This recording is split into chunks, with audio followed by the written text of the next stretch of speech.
Oh. Welcome to the start of another new anime review series. This is Reincarnated as a Sword. Kind of good I got into starting this one because season 2 comes out in a little over a month. I originally wasn't interested in this series because I didn't like the concept of a guy reincarnated as an item. But I've been seeing the name a lot lately, and people are praising apparently there's a preview released for season 2. So I figured though, excuse me, why not? Um, yeah. So basically, the thing with this now, I read the first two light novels. I'm currently reading volume 3 right now, and it's a good thing I basically read the light novels because I remember stuff that was changed. I could see stuff why it was changed. So, by the way, the episode opens up with basically seeing some mysterious human male. Who this person is, it's never explained. Light novel doesn't explain this to. Just some random guy who gets reincarnated as a sword, which he can talk telepathically and kill monsters. And he's on a pedestal at first, which I saw the image of this. It's basically pulling me directly into the light novel saying this. Now, then he goes around killing various monsters across these five zones. Like he kills like goblins. One point he kills a dragon. Like even kill like this flying tiger, which that's you got the step ability which you use in episode 4. And after killing a whole lot of monsters, then we see this black-haired cat girl, which at this point we do not have her name. We later find her name is Fran. That's her name, Fran. And she's 12 years old. Yes, 12. Our female lead is 12 years old. So she's a slave who was captured at some point and made a slave because that's what people like this do. And there is some changes made here with this. I noticed this right away because they want to speed this up, but it's perfectly fine. I'm glad they kept the good beats here, per se. So she has a collar, obviously, and cuffs on as a slave. And there are other people, and then, of course, attacked by some monster. Oh, by the way, the sword, he's stuck in the ground. Not the pedestal that he was originally in. He thought someone might grab him. Nope, he just started flying around all over the place, killing a whole lot of monsters. And I do mean a lot. And then, of course, Fran pulls him on the ground while basically a monster attacks, kills the monster, and then he kills basically the slaveholder, which, by the way, they actually, in the light novel for this, the guy who's a slaver, they had, even though he was dead at one point, even after you killed him, they had to burn the papers. They mention it in the book. Here it's like, oh, here's the paper, so kill him, burn the papers, boom. Quick and easy. Change, not much issue there. This is one of a couple times they had basically speed up a scene. They had just moved stuff along, but kept even though the dialogue is not there per se, but visually you can understand, yep, I can understand exactly what's going on here. So they kill the slaver, burn the contract, which frees her from the actual, frees her from the cuffs, and she has like a little mark on her neck, which the mark disappears later. So, and then she goes around killing other monsters, and then of course they come across this like adventurous party that basically is there, and this party does name a little bit later. So, actually, it's not part later. Then they go to the city. Well, actually, they hitch a ride. There is a mention about going to this particular store in the book, which they completely cut out here, but they mention, oh, this is a general store here. So, the guy who picks her up is basically, there's a cobalt dog inside of this wagon, and it's driven by this adventurer who apparently runs a shop, which they cut the dialogue here, but the scene itself is pretty much the same as it was in the light novel. So they go to the city, and because he's because she's with him, she is not paid the entry fee, and she goes in, goes to the Adventurers Guild, registers the adventurer,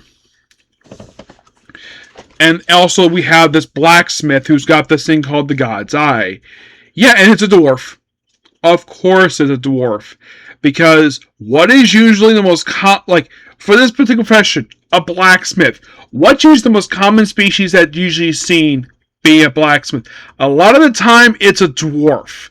I would say about 90% of the time it's like that. Not all the time. In the case of Bogus Go Fruitmaster, it was a big bulky human. Here it's a dwarf, obviously, because basically nobody blacksmiths. And he does know the sword can talk. By the way, the sword, she does give his name as Teacher. Yeah.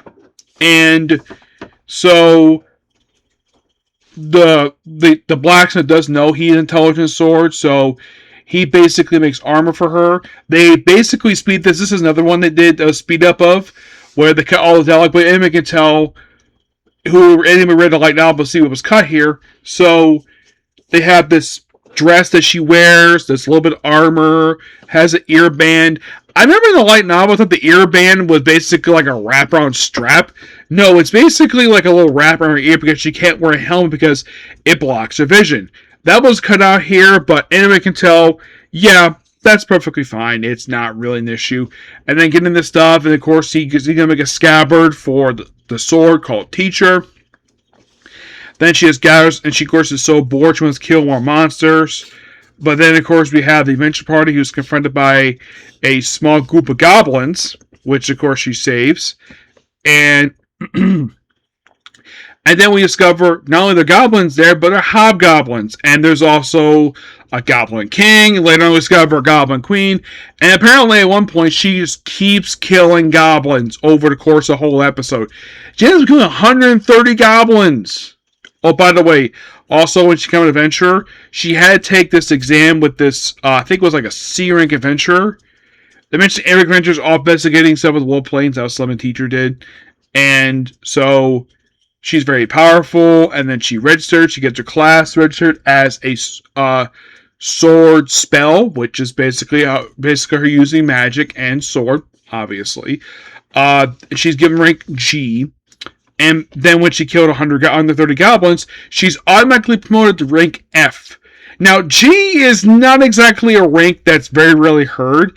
Usually the lowest rank is like maybe E or F, but not usually G. G is a very rare occurrence. So then, okay, so they discovered a dungeon. There's another dwarf. She first was a dwarf guy. And I think the elf, who's the guild master, by the way, second anime I've seen where the guild master, actually, third anime I've seen where the guild master is an elf. This also happened with the Aristocrats Worthy Adventure, where the guild master is an elf. Let's see. This also happened with Camp for Cooking of the World with third skill. There's the guild master in that one in many ways, is an elf. There's also one who's a dwarf. And they have this one. Okay. And who's usually the guildmaster a lot of the time when you see these anime? Usually it's a guy. One time I saw a dwarf be a guildmaster. On a very rare occasion, I've actually seen a beautiful woman be the guildmaster. That happens occasionally, but not very often. Elves I've only seen twice. I was like 3 times now. So then, of course, basically,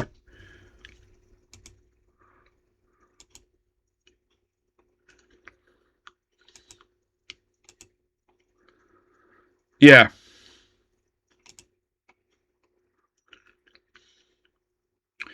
Yeah, and then, of course, they have where she does her magic, eliminates a lot of goblins, everyone's seeing it, big party. Oh, they also mentioned that the city knights are completely lazy. Well, they're lazy because their lieutenant is a complete moron. Excuse me, so they can't depend upon him. So they go out themselves with a bunch of F to like C. They go kill these goblins, and she kills like a lot of them because they're like completely overwhelmed by all this horde of goblins for this goblin stampede. So then she starts limiting a lot of them. Like she saves one adventure by slicing a goblin in half, and everyone thinks basically she's able because she's a newbie, but she's able to actually hop up in the air like, oh, that's a high level spell. he got that in the first episode, killing a flying tiger. Which good, basically, that they established that in the first episode, a tiger basically doing this, and then later we see Fran doing this too. And after you having two ways of Inferno eliminate a lot of goblins, she led the way in while she's go inside living with the goblins, or whatever else with the goblins outside. Yeah. Oh, by the way, they also bring up in here that they think the hobgoblins are in fact regular goblins. They had no idea.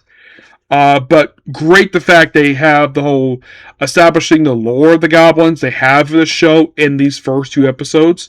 Probably most frequent monsters seen. Now, weirdly enough, they do have a slime appear in the first episode, and he took the form of a freaking lake, and they kill that pretty easily.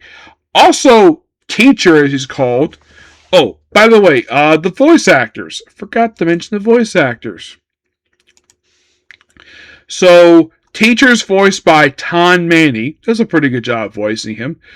Fran's voiced by Melissa. Oh, they also have the original name Amanda, which they hopefully should be. There's also this, I think his name is Neil.